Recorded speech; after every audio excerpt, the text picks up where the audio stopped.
ini Tuhan. Karena Engkau sudah berjanji bagi kami 2-3 orang berkumpul atas nama-Mu, Engkau hadir Tuhan. Bahkan Engkau berjanji, aku sekali-kali tidak pernah meninggalkan Engkau dan aku sekali-kali tidak pernah membiarkan Engkau. Janji-Mu ya dan amin. Tepat dan benar, tidak pernah keliru dan tidak pernah salah. Engkau ada di sini. Karena kehadiran-Mu itu Tuhan, semua kami diberkati. Lewat kehadiran-Mu itu kami mengalami jamahan Tuhan, mengalami kesembuhan, mengalami mujizat, mengalami karya Allah. Lewat kehadiran-Mu Tuhan kami dipuaskan. Lewat kehadiran-Mu kami disegarkan Tuhan. Lewat kehadiran-Mu Tuhan, karya-Mu nyata di tengah-tengah kami. Kami rindu Tuhan Yesus ada manifestasi Roh Kudus di tengah-tengah kami. Kami rindu ada karunia-karunia Roh Kudus dikembangkan dalam kehidupan kami. Sebab kami tahu Tuhan Yesus, saatnya Engkau berkarya di tengah-tengah kami. Terima kasih ya Bapa. Kami rindu menyambut firman-Mu dengan antusias di dalam nama Tuhan Yesus Kristus. Haleluya. Amin. Beri sorak-sorak sekali lagi bagi Allah kita. Haleluya. Silakan duduk Bapak Ibu Saudara sekalian. Shalom. Ya. Saya bersuka cita, senang sekali bisa berjumpa dengan Bapak Ibu Saudara sekalian pada saat sore hari ini, biar kebenaran firman Tuhan memberkati kita sekalian. Di sini ada ayat firman Tuhan, hai orang Galilea, mengapakah kamu berdiri melihat ke langit? Yesus ini yang terangkat ke surga meninggalkan kamu akan datang kembali dengan cara yang sama seperti kamu melihat Dia naik ke surga. Ayat firman Tuhan ini, Yesus naik ke surga dengan cara yang sama Dia akan kembali lagi. Dari ayat ini ada 2 kali kata surga. Berarti surga betul-betul ada saudara-saudara ya. Katakan amin. Yesus naik ke surga di tempat tinggi karena Dia bukan berasal dari bumi. Dia jadi naik ke surga karena Dia berasal dari Allah. Tetapi waktu Yesus naik ke surga itu juga menyatakan bahwa Dia berkuasa atas surga. Dia berkuasa atas langit dan bumi. Dia berkuasa atas segala sesuatu. Dan kita punya otoritas bersama-sama dengan Tuhan. Katakan amin. Pada saat Yesus naik ke surga juga saudara-saudara, Ia menyediakan tempat bagi kita. Dia berkata di rumah Bapakku banyak tempat tinggal. Jika tidak demikian aku mengatakannya kepadamu. Dan Tuhan menyediakan tempat tinggal, bila saatnya telah tiba Dia akan datang kembali. Maka kenaikan Yesus Kristus dengan tujuan menyediakan tempat tinggal. Tapi Dia juga akan mempersiapkan kita. Saudara selama di bumi ini Dia akan datang kembali. Tetapi pada saat Yesus naik ke surga, Dia juga punya tujuan, yaitu mencurahkan Roh Kudus-Nya bagi kita sekalian. Katakan amin. Sampai Tuhan berpesan sebelum naik ke surga, jangan tinggalkan Yerusalem. Jangan tinggalkan, sebab nanti akan janji Bapa digenapi, yaitu Roh Kudus turun ke atas kamu. Yohanes Pembaptis membaptis kamu dengan air, tetapi Ia yang akan datang akan membaptis dengan Roh Kudus. Jadi jelas sekali kenaikan Tuhan Yesus punya janji bahwa Dia akan mencurahkan Roh Kudus-Nya bagi kita sekalian. Dan akhirnya saudara-saudara, ke 10 hari itu terus mereka berdoa dengan tekun. Yang melihat Yesus, saudara-saudara, yang melihat Yesus sekali lagi naik ke sorga, saudara Yesus, yaitu orang Galilea, saudara-saudara, jumlahnya 500 lebih orang. 500 lebih orang. Tetapi yang dibaptis Roh Kudus 120 orang. Jadi ada 380 lebih orang-orang Galilea tidak menerima baptisan Roh Kudus. Mengapa? Mungkin sibuk, saudara-saudara. Mungkin lagi sedang nonton Utaran. Mungkin sedang banyak proyek, banyak pekerjaan. Jadi lebih banyak mana yang diurapi Roh Kudus atau yang tidak diurapi Roh Kudus? Tentu yang tidak diurapi Roh Kudus. Sebab Alkitab berkata hanya 120 orang. Sedangkan yang melihat janji dan mendengar janji itu ada 500 orang lebih. Jadi lebih banyak. Roh Kudus disediakan bagi kita sekalian, katakan amin. Untuk apa Roh Kudus dicurahkan bagi kita? Supaya Dia roh penolong, menolong kita. Dia adalah roh kebenaran supaya kita dipimpin dalam seluruh kebenaran. Dia roh pembela, Parakletos. Jadi kita semua dipimpin supaya kita dibela oleh Tuhan. Disebut roh penolong, Dia akan menolong kita. Tapi Dia disebut juga roh penghibur, Dia menghibur kita. Saudara-saudara. Sebab ada kalanya kita tidak bisa dihibur oleh istri kita, suami kita, tetangga kita, RT kita. Nggak bisa. Hanya perlu dihibur oleh Roh Kudus. Tetapi hari ini kita akan membahas satu kebenaran firman Tuhan dengan tema, saudara-saudara, karunia-karunia Roh Kudus sebagai manifestasi pengurapan Roh Kudus. Untung ada buletin, saudara-saudara, jadi gampang apalnya. Karunia Roh Kudus sebagai manifestasi pengurapan Roh Kudus. Kalau nggak hafal judulnya, baca lagi. Di mana? Di Warta. Tetapi saya akan mempersingkat judulnya ya. Akan mempersingkat dengan judul begini. Karunia dan manifestasi Roh Kudus. Itu judul yang paling singkat. Karunia dan manifestasi Roh Kudus. Saya akan menguraikan karunia-karunia Roh Kudus. Setelah itu saya ingin manifestasi Roh Kudusnya saya uraikan sedikit, saudara-saudara. Jadi lewat khotbah saya ini paling tidak saudara pulang lalu tahu, mengenal, mengerti bahwa Roh Kudus memberikan karunia. 9 karunia yang Roh Kudus berikan. Lalu karunia itu apa-apa saja. Nanti kita akan jelaskan. Bagaimana manifestasinya, perwujudannya. Sebab arti manifestasi artinya perwujudan yang tidak kelihatan supaya kelihatan. Itu arti manifestasi. Jadi manifestasi roh artinya bahwa perwujudan gerakan, karya Roh Kudus, karunia Roh Kudus nyata di tengah-tengah kita. Jadi bagaimana supaya perwujudannya itu nyata? Tidak hanya dibicarakan tentang karunia iman, yang mana enggak tahu. Karunia marifat, yang mana enggak tahu juga. Karunia pengetahuan, yang mana pokoknya enggak tahu lah. Pokoknya ada karunia aja. Bentuknya seperti apa? Ya itulah karunia. Aneh-aneh orang Kristen emang. Tetapi tentu kita bukan hanya tahu sebagai pengetahuan. Tetapi kita memanifestasikannya dalam kehidupan kita. Mewujudkannya dalam kehidupan kita. Lewat perasaan kita, lewat pendapat kita, lewat tindakan kita, lewat kehidupan kita. Lewat kerohanian kita, kita nyatakan. Bukan hanya sekedar dibicarakan atau dikhotbahkan. Sayang sekali orang Kristen kalau ke gereja hanya dengar khotbah, kedip begitu ya.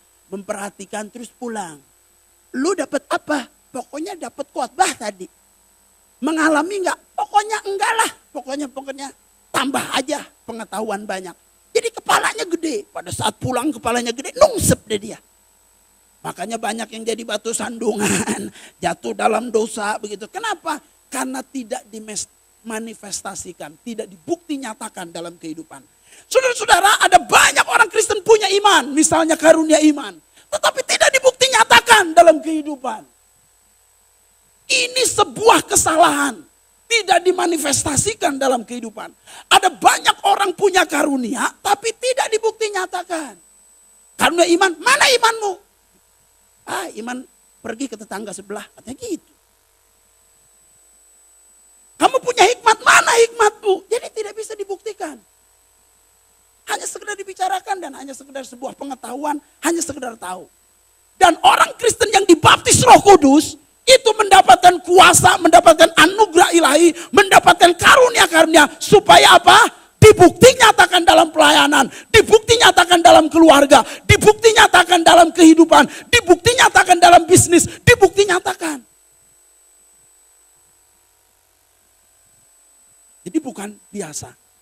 Apa itu karunia-karunia Roh Kudus? Apa saja Pak Apin? Lalu bagaimana caranya supaya dimanifestasikan atau dibukti nyatakan dalam hidup? Buka 1 Korintus. Buka 1 Korintus pasal 12.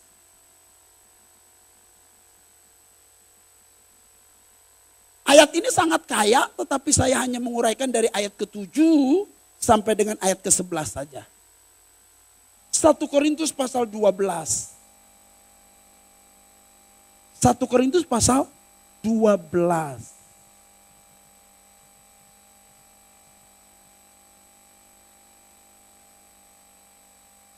Ayat ke-7 sampai dengan ayat 11. Kita perhatikan kebenaran firman Tuhan ini. Tetapi kepada tiap-tiap orang, di sini tiap-tiap orang percaya berarti ya. Tetapi kepada tiap-tiap orang percaya dikaruniakan apa? Penyataan roh. Untuk apa? Nah ini dulu ya, perlu ya diingat. Bahwa karunia-karunia Roh Kudus itu buat apa? Kepentingan bersama, yaitu tubuh Kristus gereja. Jadi bukan untuk show. Jadi berbahasa roh bukan untuk show. Kita meletakkan tangan orang sakit sembuh bukan untuk show, untuk dilihat orang. Beritahu yang lain ya, keren, keren. terus di videoin, masukin ke YouTube, ya, terus dikasih itu, di-upload begitu, terus diberitahu. Ini pendeta A loh, dia punya kuasa yang luar biasa. Ini sedang memuliakan pendeta atau sedang memuliakan Tuhan? Hati-hati. Tetapi hebatnya Alkitab tuh ya, pikiran positifnya Rasul Paulus berkata begini. Baik tidak baik waktu diberitakan, cari keuntungan atau tidak cari keuntungan waktu Injil diberitakan. Ya saudara-saudara, yang penting Injil diberitakanlah. Agak miring-miring dikit, yang penting Injil didengar. Kira-kira begitu, saudara. Jadi perlu diingat, tiap-tiap orang diberi karunia Roh Kudus untuk apa? Kepentingan bersama. Itu dulu dipahami. Sekarang ayat ke-8 perhatikan. Sebab kepada yang apa? Seorang. Roh memberikan karunia untuk berkata-kata dengan hikmat. Ini karunia pertama yang dinyatakan. Hikmat. Dan kepada yang lain, roh yang sama. Memberikan karunia berkata-kata dengan pengetahuan. Kepada yang seorang, roh yang sama, diulang kalimatnya, roh yang sama. Memberikan apa karunia apa? Iman. Dan kepada yang lain, roh yang sama memberikan karunia untuk apa? Menyembuhkan. Kepada yang seorang, roh memberikan kuasa untuk mengadakan mujizat. Dan kepada yang lain, ia memberikan karunia untuk apa? Bernubuat. Dan kepada yang lain lagi, ia memberikan karunia untuk apa? Membedakan bermacam-macam roh. Kepada yang seorang, ia memberikan karunia untuk apa? Berkata-kata dengan bahasa roh. Dan kepada yang lain, ia memberikan karunia untuk apa? Menafsirkan bahasa roh itu. Ayat 11 kita baca bersama-sama. 1, 2, 3. Tetapi semuanya itu dikerjakan oleh roh yang satu dan roh yang sama. Yang memberikan karunia kepada tiap-tiap orang secara khusus. Seperti yang dikehendaki. Saya menjelaskan ayat 11 dulu ya. Tetapi semuanya ini dikerjakan oleh roh yang satu. Yaitu roh kudus. Roh yang sama, yaitu roh kudus. Mengerjakan semua. Kesembilan karunia itu, karunia roh itu dikerjakan oleh pribadi Allah Tritunggal yang bernama Roh Kudus. Roh itu mengerjakan yang sama, memberikan karunia kepada tiap-tiap orang, kata Alkitab. Jadi bukan berarti kalau Pak Apin punya karunia berbahasa roh, yang lain punya karunia kesembuhan, lalu Pak Apin tidak punya karunia kesembuhan. Bukan. Roh yang sama yang ada dalam diri kita memanifestasikan iman. Roh yang sama di dalam diri kita karena kebutuhannya hikmat memanifestasikan hikmat. Roh yang sama bergerak dalam diri kita karena kebutuhannya pengetahuan memanifestasikan pengetahuan. Roh yang sama karena waktu itu membutuhkan kesembuhan, memakai kita roh yang sama itu untuk menyembuhkan. Jadi karunia-karunia, manifestasi dan karunia-karunia itu ada dalam diri kita lengkap. Katakan amin. Lengkap. Tidak setengah-setengah, tidak kosong melompong. Lengkap. Hanya kebutuhannya saat itu apa? Hebat Tuhan. Jadi lengkap saudara-saudara apa yang Tuhan beri kepada kita. Roh yang sama soalnya. Roh yang satu itu soalnya. Bergerak. Hanya bergeraknya dalam pelayanan, bergeraknya dalam kehidupan, memakai 9 karunia. Coba sebutkan 1 karunia hikmat. Kan tadi kita udah baca. 2 karunia apa? Pengetahuan. 3 karunia apa? Karunia iman. Yang keempat karunia apa? Kesembuhan. Yang kelima karunia apa? Mujizat. Keenam karunia apa? Bernubuat. Ketujuh karunia apa? Membedakan bermacam-macam roh. Kedelapan apa? Karunia Berkata-kata dalam bahasa roh. Yang kesembilan apa? Karunia menafsirkan bahasa roh. 9. Udah selesai deh khotbahnya. Udah disebutkan kan? Jadi paling tidak waktu kita pulang dari gereja ini, mendengar Pak Apin khotbah, ada 9 karunia. Yes. Dan 9 karunia itu sebagai sebuah manifestasi dari gerakan Roh Kudus. Yes, aku terima. Dan 9 karunia itu ada di mana? Bukan di awang-awang. Karunia itu ada di mana? Di dalam diri kita. Karena roh ada dalam diri kita. Dan manifestasi rohnya ada dalam diri kita. Hanya perlu apa? Diwujud nyatakan dalam hidup. Maka saya bertugas berkhotbah yang sulit supaya sederhana. Sebetulnya pendeta dikasih khotbahnya, dikasih tugasnya begitu. Pak, karunia hikmat apa sih itu? Pengetahuan bagaimana sih caranya? Nah ini supaya mudah nih. Ada 9 karunia roh.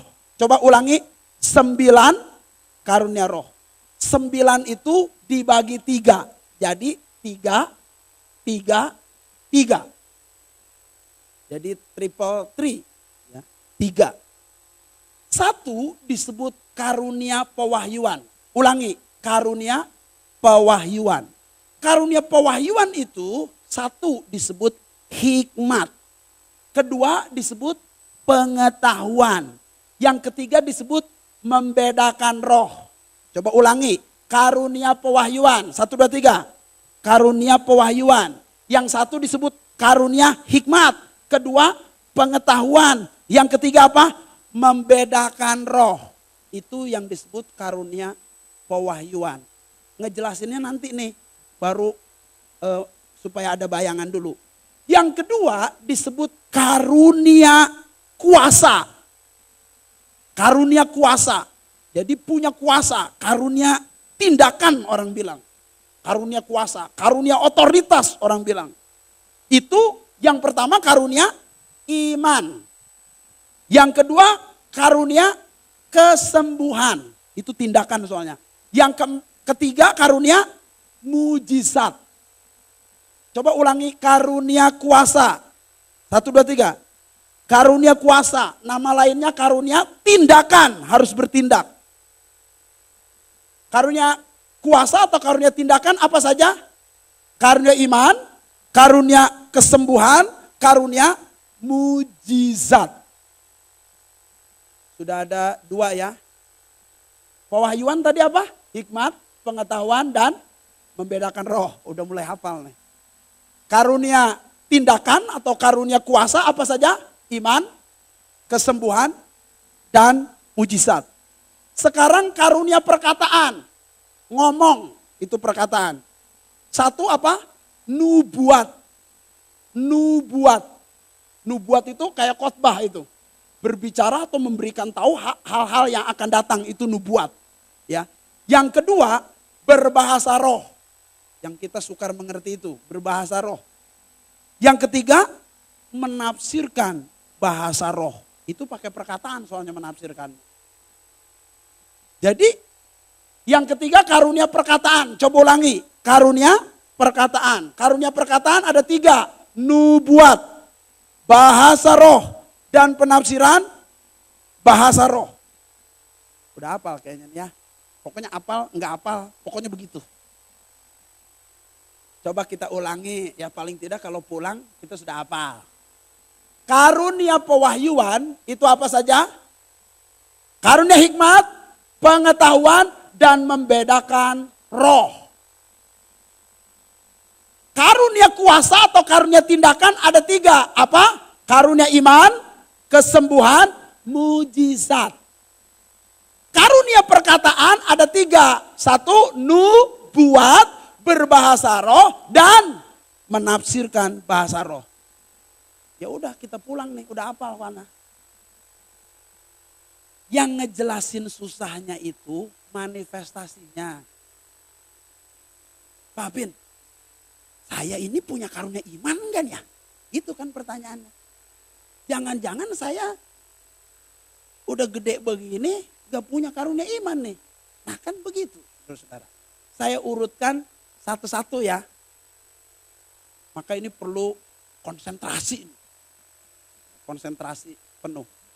Sekarang saya menjelaskan karunia pewahyuan.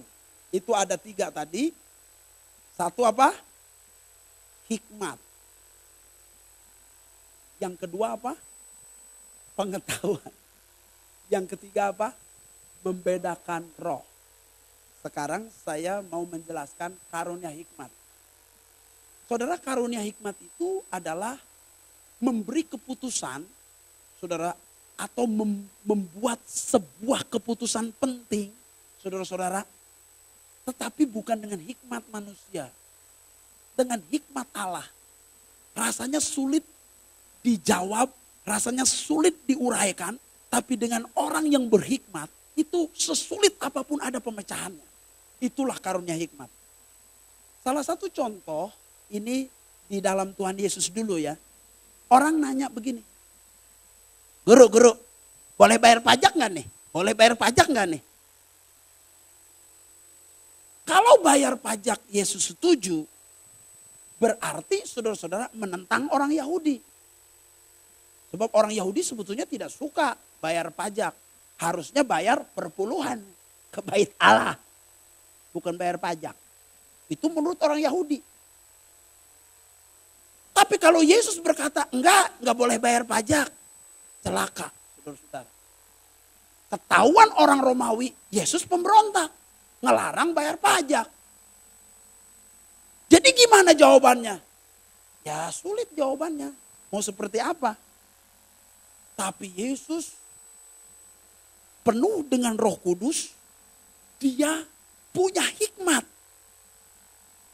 Dia berkata, mana koin?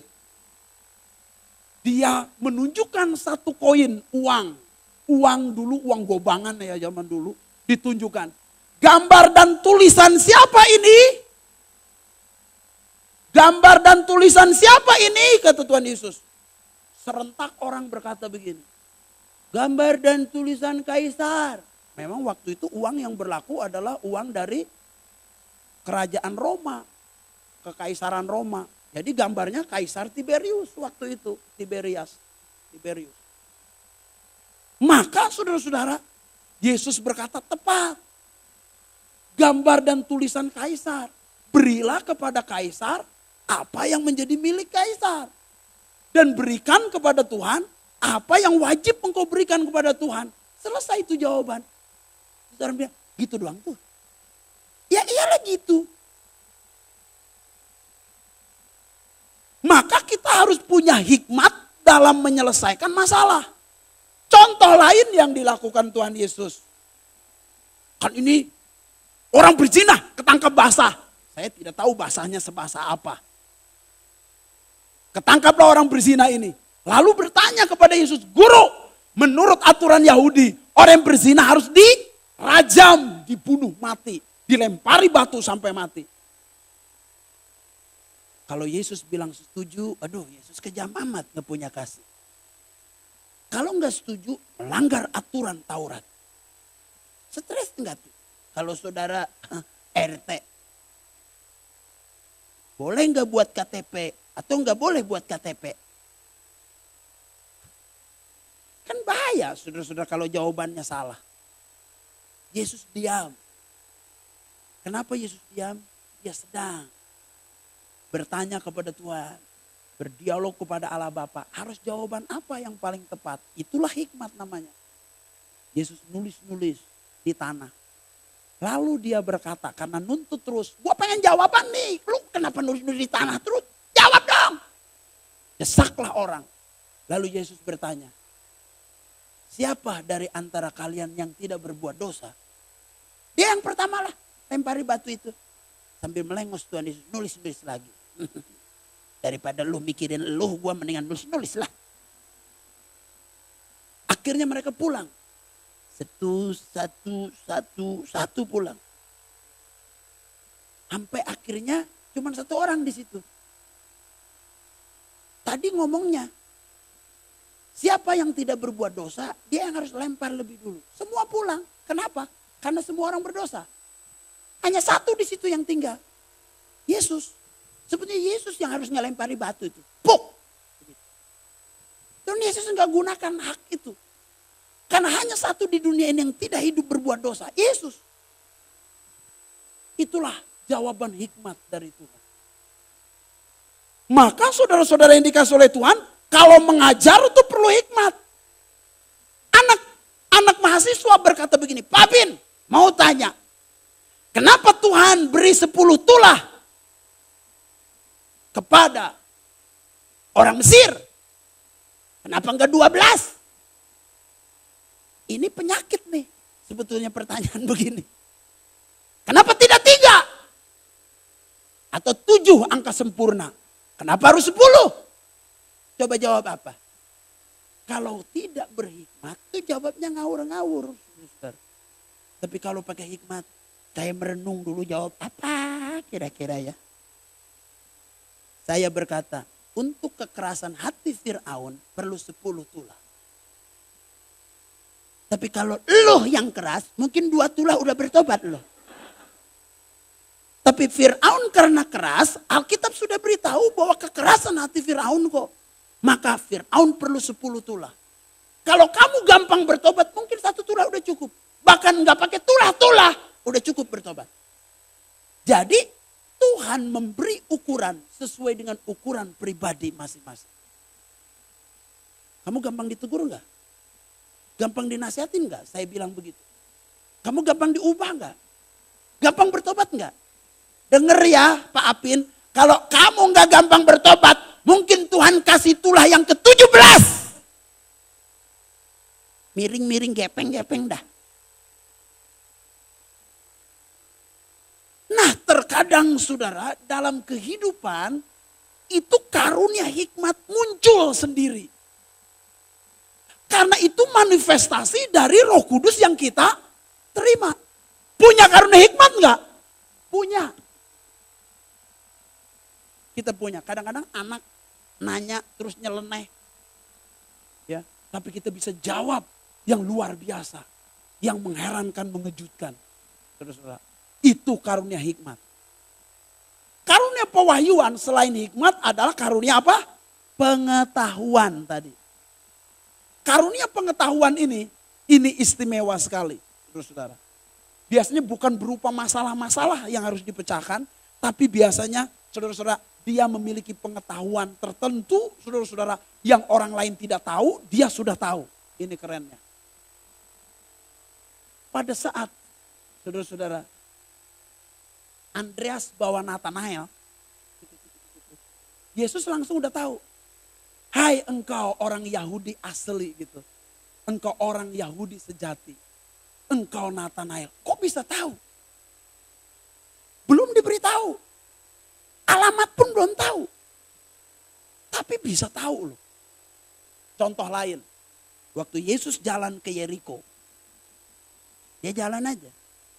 Tapi ada satu orang dari kerumunan orang itu yang paling rindu ketemu Tuhan. Orang pendek namanya Sakius. Yesus tentu belum kenalan dengan Sakius. Gimana Sakius kabarnya? Lu pemungut pajak ya? Udah dari mana? Dari sononya ya? Aduh begitu. Enggak, saudara-saudara. Dia enggak tahu. Tetapi saudara-saudara yang dikasih oleh Tuhan, Sakius enggak kehabisan akal. Dia naik pohon ara. Waktu naik pohon ara, Yesus langsung ngomong begini. Hai Sakius, turunlah. Aku ingin menumpang di rumahmu. Kaget sekali Sakius. Kapan kenalan? Kok sudah tahu? Ya, pengetahuan Allah, rambut di kepala aja dia tahu jumlahnya berapa. Apalagi yang agak botak dikit. Lebih gampang hitungnya kan? Yang tebel pun Tuhan tahu. Nyaho, rambut kita berapa. Itulah keistimewaannya Tuhan. Tahu rambut kita berapa. Cuman kalimat itu menyedihkan waktu Tuhan Yesus ngomong gini. Hai Sakius, turunlah aku ingin menumpang di rumahmu. Yang lain jadi marah kan? Orang Farisi. Menumpang di rumah orang berdosa. Kalau numpang di rumah kudus kek, yang bagus kek, yang itu. Kenapa di rumah orang berdosa? Tapi kalimat itu membuat saya sedih sekali. Yesus berkata, Sakius, aku ingin menumpang di rumahmu. Bayangkan, pemilik langit dan bumi, punya segala-galanya, sampai mohon-mohon mau numpang.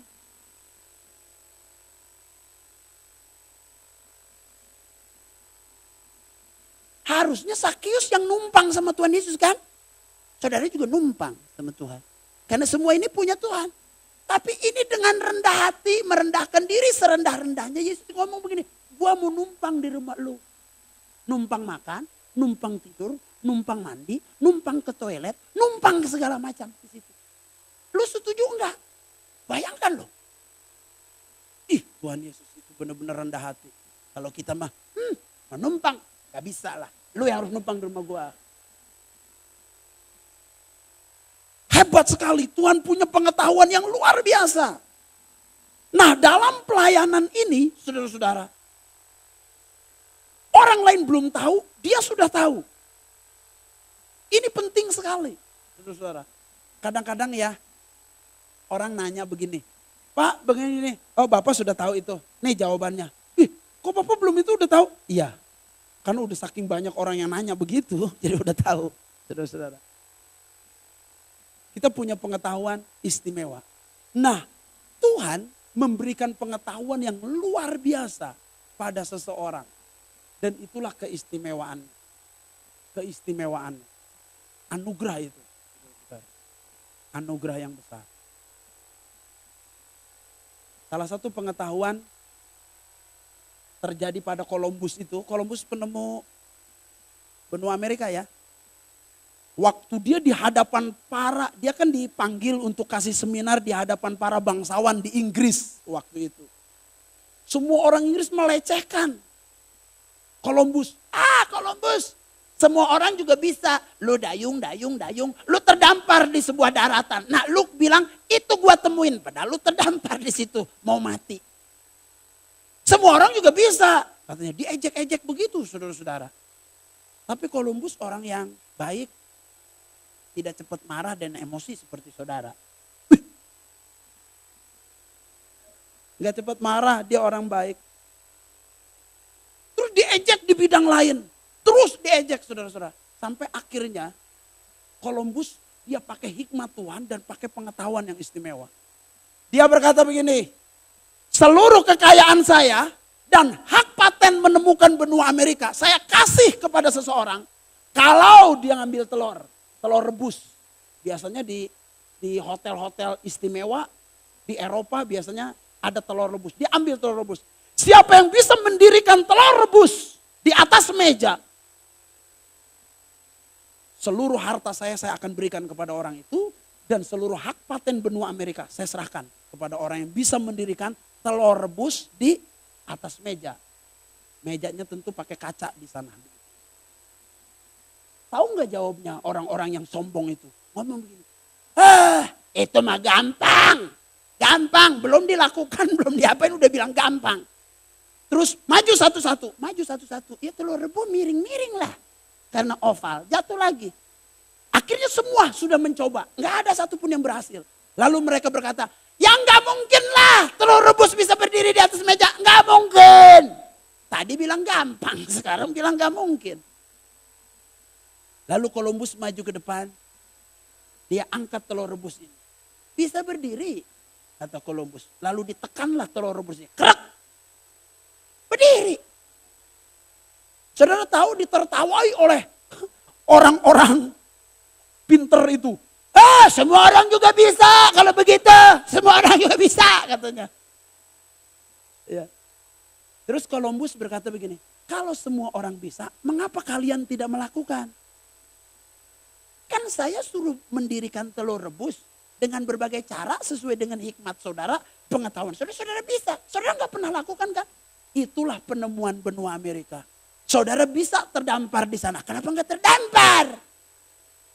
Saudara bisa mendayung perahu, kenapa nggak dayung? Di rumah aja nonton utaran. Ya nggak nyampe lah. Lalu Columbus dengan hikmatnya dan pengetahuannya dia berkata, orang sukses itu bedanya dikit dengan orang yang tidak sukses. Dikit banget. Orang sukses itu melakukan apa yang orang lain belum lakukan. Itu orang sukses. Kalau saudara ingin sukses, lakukanlah yang orang lain tidak lakukan. Orang lain kan nggak puasa kan? Saudara lakukan puasa. Beda masa depannya. Orang lain cuma ngelamun aja. Saudara belajar. Pasti beda masa depannya. Saudara yang lain berdoanya cuma 15 menit. Saudara berdoa 3 jam. Ya beda hasilnya. Saudara kerja ngelamun aja, main Facebook, main game kerjanya. Yang satu kerja sungguh-sungguh. Beda nggak? Ya beda lah. Jangan saudara cuma main game, nabrak buk. Ternyata jidatnya kena tembok. Ya perhatian dan fokusnya cuma game doang. Terus pengen punya masa depan, mimpi. Mustajab aja itu mah, temannya mustahil. Gabung. Yang berikutnya membedakan roh. Karunia pewahyuan itu manifestasinya bagaimana Pak Apin mewujudkan karunia membedakan roh. Saya ingat salah satu kisah. Waktu Paulus pelayanan di Kisah Para Rasul, yang suka baca Alkitab pasti tahu kisah itu. Ada orang di belakang, alisir. Orang ini memberitakan tentang Yesus anak Allah yang maha tinggi. Terus ikut lagi. Orang ini memberitahukan Yesus, dia adalah anak Allah yang maha tinggi. Terus ngomong terus. Kalimatnya sih bagus, memuliakan Tuhan, kalimatnya bagus.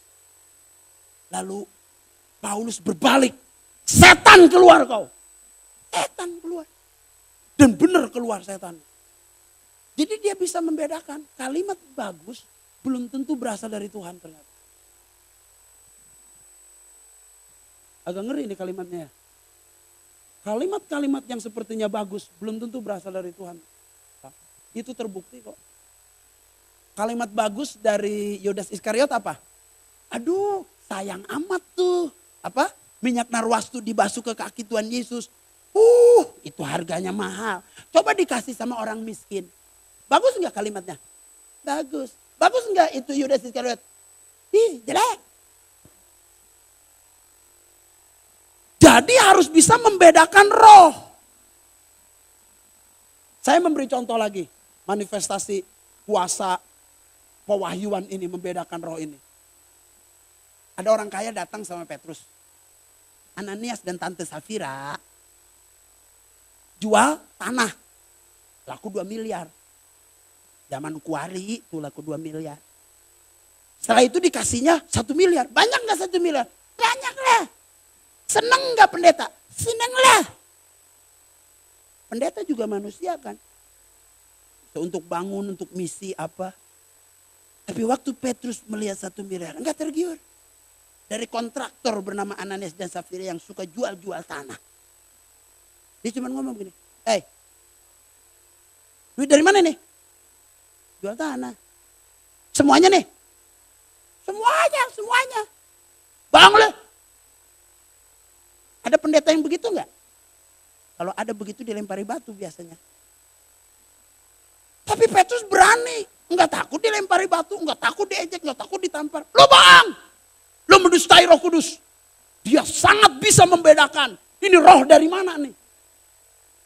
Hebat sekali. Lebih-lebih dunia roh yang lain.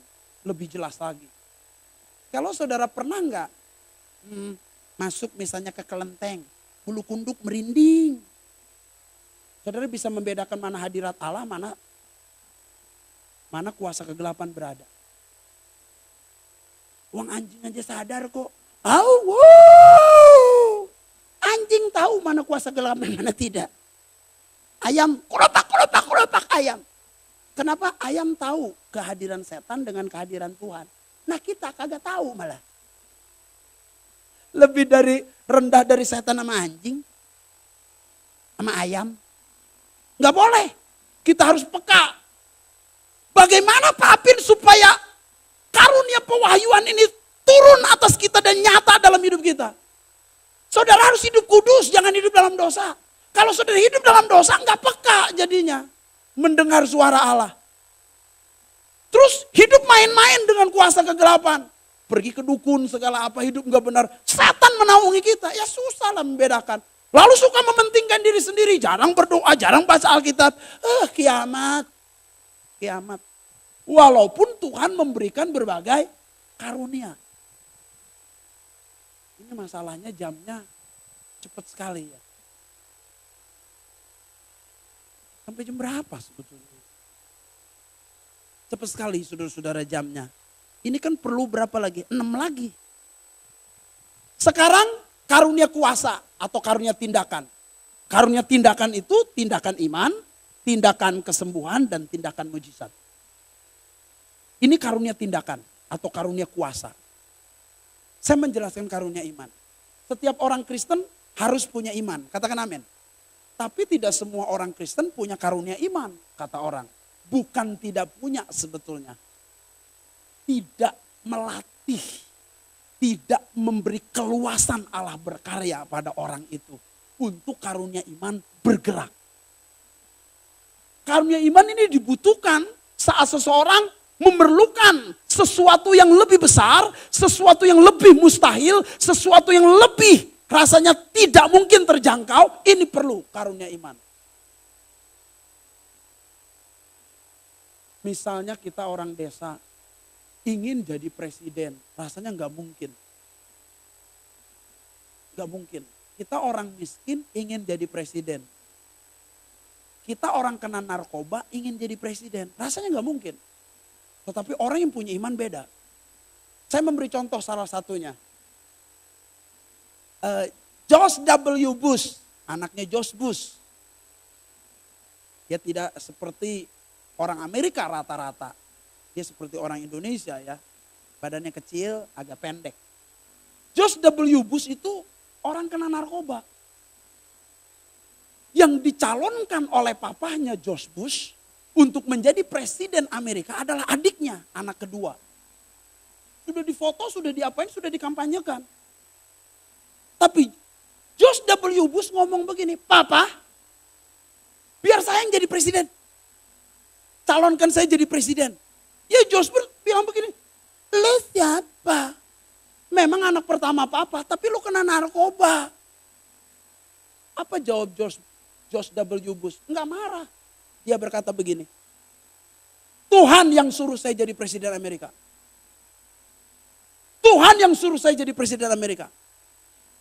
Nah lo, serius nih? Kira-kira begitu. Serius lah. Jangan miapa. Serius. Lalu bagaimana? Bagaimana mungkin? Rasanya nggak mungkin, mana ada yang milih kamu bekas narkoba.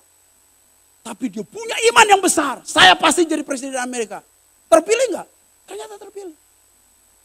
Malah 2 periode itu. Iman yang besar. Iman yang besar. Orang-orang hebat itu punya iman yang besar. Yang bisa memindahkan gunung. Smith Wigglesworth itu disebut rasul iman. Punya iman yang besar. Dia membangkitkan 14 orang mati selama pelayanannya. 14 orang mati. Kita orang hidup dibikin mati. Itu bedanya kita dengan Smith Wigglesworth. Dia membangkitkan 14 orang mati. Tapi sebelumnya, saudara-saudara, dia ketemu orang mati, dia bangkitin. Enggak bangkit, saudara-saudara. Dia dibilang gila.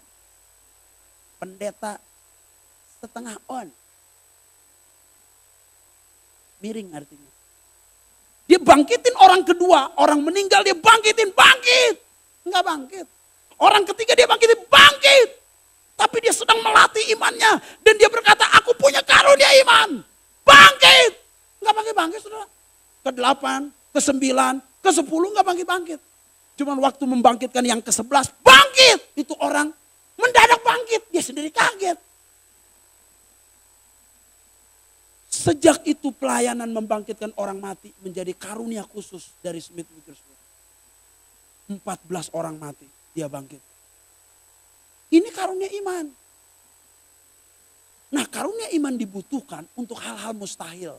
Hal-hal yang hebat, hal-hal yang besar. Saudara-saudara. Kita anak ke-9. terus miskin. Pengen jadi dokter S3, mimpi. Tapi bisa kalau punya iman. Wong orang-orang, wong anak yang dikejar-kejar Satpol PP aja jadi presiden Indonesia sekarang Jokowi. Mungkin saja bisa. Saya punya pengalaman untuk diri saya tentang karunia iman, saudara-saudara. Waktu anak saya sakit, panas. Saking panasnya, 40 ke atas, saudara-saudara, langsung pingsan begini. Saya pikir mati. Saya langsung goncang-goncang. Given bangun dalam nama Yesus, bangun. Pingsan dia, saking panasnya tuh. Saya bawa lari ke rumah sakit. Wah, di rumah sakit ditangani. Pak, ini harus diimpus, harus ini. Aduh, saya bilang itu anak baru 9 bulan. Diimpus. Gedean impusnya sama tangannya. Ya, saya bilang pulang. Pak, harus tanda tangan ini kalau pulang. Ini anak bisa mati. Pulang. Tuhan yang memberi, Tuhan yang ngambil. Pulang. Sampai rumah saya giniin. Bangun. Sembuh kamu. Bangun. Dalam nama Yesus. Keluar penyakit. Saking malam itu takut saya jagain terus itu anak. Berdoa terus. Akhirnya jam 4 saya kelelahan, saya tidur. Waktu bangun saya kaget. Jam 6 kurang-kurang. Kaget. Mana Given? Istri saya bilang, tuh lagi lari-lari. Nah loh, lari saya bilang. Dia lagi lari-lari, saudara-saudara. Ya ampun, lari-lari. Kaget saya, minta ampun. Orang bikin stres loh. Tapi iman harus diterapkan. Ternyata itu Given campak. Keluarlah pagi-pagi semua badannya merah. Lari-lari langsung. Benar-benar. Tapi iman harus dipraktekkan dalam kehidupan. Katakan amin. Karunia kuasa, karunia tindakan, ada iman, ada kesembuhan, ada mujizat. Waduh, kalau dijelaskan berurutan ini lama sekali. Saudara-saudara, dengan berbagai kesaksian sebetulnya. Saya sudah catat di sini. Cuman pulangnya bisa jam 9 malam. Agak repot ya. Padahal suruhnya cuma 40 menit khotbah. Pak Apin ingat ya 40 menit khotbahnya. Kayaknya udah lewat. Nah, karunia kesembuhan. Saya punya pengalaman banyak tentang karunia, tentang kesembuhan. Kalau diceritakan begitu banyak. Terkadang saya berkata, saya harus buat buku tentang kesaksian kesembuhan. Begitu banyak sekali, saudara-saudara. Saya meletakkan tangan atas orang yang sakit jantung, saudara-saudara. Saya ingat sekali waktu itu, dia mau dioperasi, di meja operasi, saudara-saudara. Mau dioperasi. Tapi dokter periksa terakhir kali kesehatannya bagaimana. Akhirnya dokter berkata, ini nggak boleh dioperasi. Karena dia punya tiroid. Nggak bisa. Tunda 2 minggu. Setelah 2 minggu dioperasi, balik lagi ke Singapura. Harusnya begitu. Dia pulang ke Indonesia, saudara-saudara, kebetulan ada KKR Benihin waktu itu. Saya berkata, Pak Sam, kita pergi ke KKR Benihin yuk. Supaya Benihin bisa paling tidak ditiup atau apa begitu, dilempar jubahnya, lalu jatuh, lalu sembuh. Dan memang kuasa Tuhan berkarya hebat sekali lewat Benihin waktu itu. Tahu nggak Pak Samuel itu bilang apa? Pak Apin, kalau kita pergi ke Ancol, Yesus ada di sana. Yesus juga ada di sini Pak Apin. Kalau kita pergi ke sana kita ketemu Benihin. Benihin hamba Tuhan kan, ngandalin siapa? Tuhan Yesus. Nah Pak Apin juga di sini, ngandelin Tuhan Yesus, sama kan? Ya begini aja lah Pak Apin, letakkan tangan di dada saya ini, saya langsung sembuh kok. Itu, nah lo kaget juga saya. Ya ampun, kenapa jadi begini saya bilang. Ayolah kita berdoa. Saya letakkan tangan ke atasnya dan tiroid ke atasnya sembuh. Dalam nama sembuh oleh bilu-bilurnya. Sampai sekarang sembuh. Tidak dioperasi bypass. Dinyatakan normal oleh dokter dan tidak ada tiroidnya. Heran bin ajaib. Ajaib, saudara-saudara. Ini karunia kesembuhan. Dan saudara pikir saya punya karunia itu, saudara-saudara. Dan saudara tidak. Lengkap karunia Allah. Roh yang sama, yaitu roh Yesus Kristus, roh kudus itu ada di dalam saya, ada di dalam saudara, ada di dalam Benihin. Ada dalam diri saudara. Maka walaupun kita culun-culun, saudara letakkan tangan atas orang sakit, orang sakit. Karunia kuasa yang berikutnya, karunia mujizat. Mujizat ini dibutuhkan untuk sesuatu yang rasanya nggak mungkin juga, mustahil. Dan ini perlu. Saya menceritakan untuk hal ini karena saya punya pengalaman soal pembantu rumah tangga. Gini ceritanya begini. Kita cerita sekolah minggu, saya pelayanan sekolah minggu itu 18 tahunan ya, melayani sekolah minggu. Melayani sekolah minggu itu harus sungguh-sungguh. Sebab yang nganter anak sekolah minggu itu banyak pembantu rumah tangga. Waktu pembantu rumah tangga mendengar cerita sekolah minggu, saudara yang paling nangis keras siapa? Pembantu rumah tangga. Bapin doain supaya saya nerima Yesus. Nah pembantu rumah tangga. Namanya Parti. Partiem atau apa lanjutannya lah, pokoknya Parti. Dia nerima Yesus Kristus sebagai Tuhan dan Juru Selamat. Saya bersyukur sekali. Waduh sungguh-sungguh orang ini baca Alkitab, sungguh-sungguh. Dan dia punya karunia, saudara, untuk melakukan mujizat. Pembantu rumah tangga, nggak lulus SMP. Tapi dia khotbah berani.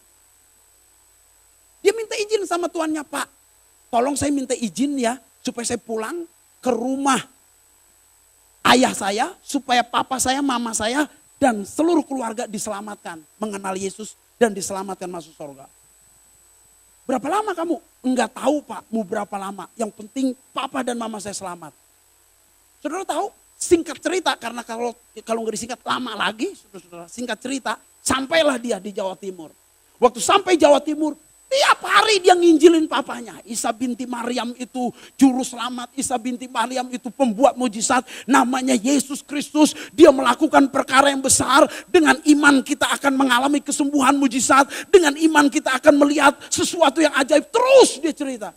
Itu papanya lama-lama panas telinganya dan jengkel. Saking jengkelnya dia bilang, Parti jangan banyak ngomong lah lu. Kata papanya. Tuh tetangga kita lumpuh tuh. Lu kalau bisa nyembuhin orang lumpuh itu tuh, dalam nama Yesus, gua nih papa lu jadi Kristen. Setuju Pak, setuju. Kan dia bilang ngomong begitu. Setuju gak? Bener. Mama setuju gak? Mamanya ikut-ikutan. Iya. Kalau memang Yesus Kristus itu juru selamat, bisa menyembuhkan, kami ikut kamu jadi Kristen. Kakaknya ditanya, setuju gak Kak? Setuju lah kalau papa mama jadi Kristen, gua juga ikut aja. Nantangin sebetulnya ngeledek sih. Gak mungkin sembuh. Sebab udah bertahun-tahun orang lumpuh itu. Dia ngomong gini, ayo kita pergi. Jadi rombongan tuh pergi. Besuk sama orang lumpuh. Dia kan di tengah jalan mikir ya. Karena dia orang Kristen baru. Ngapain gua ya? Nanti buat apa di sana ya? Terus berdoa sepanjang-panjang jalan kenangan itu. Dia berdoa. Kejadian lah sampai ke sana ngelihat orang lumpuh. Aduh nggak ada harapan. Udah lama. Kurus. Rasanya pulang aja. Nggak mungkin gitu kan. Saudara-saudara. Tapi udah terlanjur. Dia mau membuktikan Yesus itu penyembuh.